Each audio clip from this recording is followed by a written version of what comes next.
ओम शांति। 1 जून 2026 के अव्यक्त इशारे हैं। तो जून मास में बाबा हम बच्चों को सदा हर्षित रहने के लिए युक्तियां दे रहे हैं कि किस प्रकार से हम अपनी नेचर को सरल बनाए, सहनशील हो जाए। तो कैसे करना है? अपने इस चेहरे को सदैव हर्षित बनाना, यह संगम युग की सबसे बड़ी गिफ्ट है। चेहरे पर कभी कोई परेशानी की रेखा ना हो। जैसे संपूर्ण चंद्रमा कितना सुंदर लगता है, वैसे अपना चेहरा सदैव हर्षित रहे।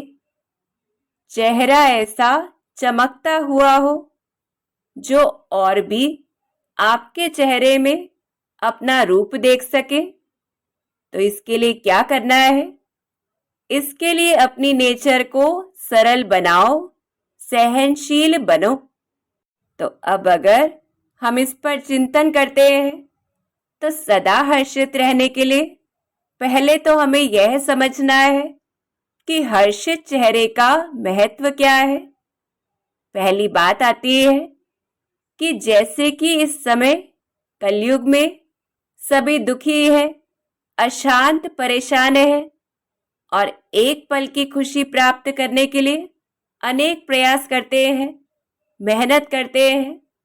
लेकिन हम बच्चे स्वयं को जानकर, बाप को जानकर, ज्ञान को समझकर, ड्रामा को जानकर, शुभ व श्रेष्ठ चिंतन के कारण, परमात्मा प्राप्तियों के कारण कैसे रहते हैं? सदा हर्षित रहते हैं। तो दुनिया जिस खुशी के लिए तरस रही है, अगर हम हर समय ऐसे अंदर से हर्षित रहे, जो खुशी हमारे चेहरे से झलकती रहे, तो यह संगम युग की सबसे बड़ी प्राप्ति है। फिर दूसरी बात आती है कि हमें हर्षित सिर्फ खुद के लिए ही नहीं रहना है, बल्कि इसमें बहुत बड़ी सेवा समाई हुई है।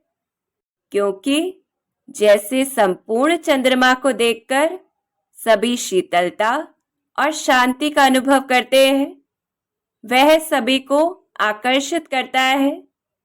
ऐसे ही परिस्थिति चाहे जो भी हो, जितना हमारी स्थिति अंदर से शांत और स्थिर होगी, तो चेहरे पर परेशानी की रेखा नहीं, बल्कि सदा हर्षित चेहरा दिखाई देगा, जिसे सिर्फ देखकर ही दूसरी आत्माएं जो निराश हैं, उदास हैं, वह शांति और शीतलता का अनुभव करते हैं और उस रूहानियत की ओर आकर्षित होते हैं कि हम बच्चों ने ऐसा क्या प्राप्त किया है जो हर परिस्थिति में हमारा चेहरा हर्षित रहता है।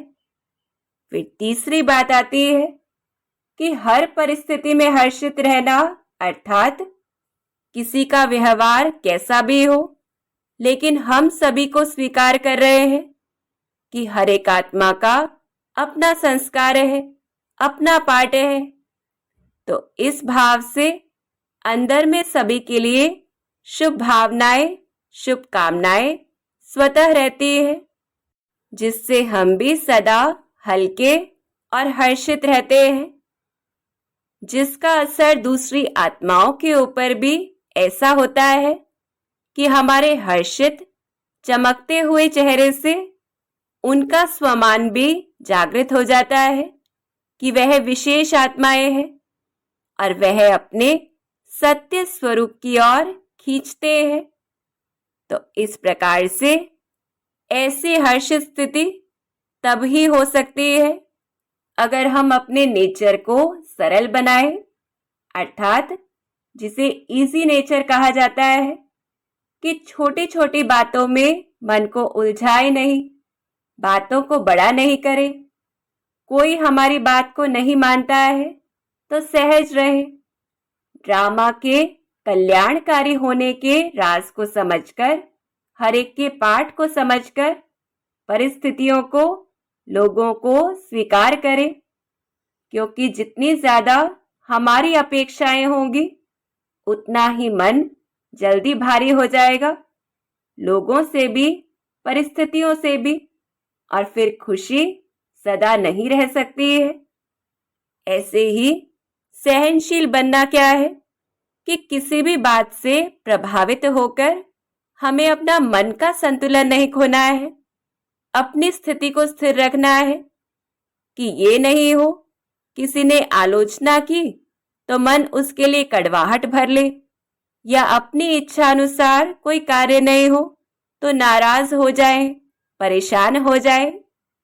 यह एक रस स्थिति की बातें हैं जो मई के पूरे महीने में हम सभी ने अभ्यास भी किया है। तो अब हमें सारा दिन में खुद को चेक करना है कि कहां कहां पर हमारे चेहरे से खुशी गायब हो रही है, और फिर उस आधार से देखना है कि कहां कहां पर हम सरल नहीं है, कहां कहां पर सहन शक्ति की अभी थोड़ी कमी है। ऐसे खुद को चेक करके फिर हमें चेंज करना है। अच्छा, ओम शांति।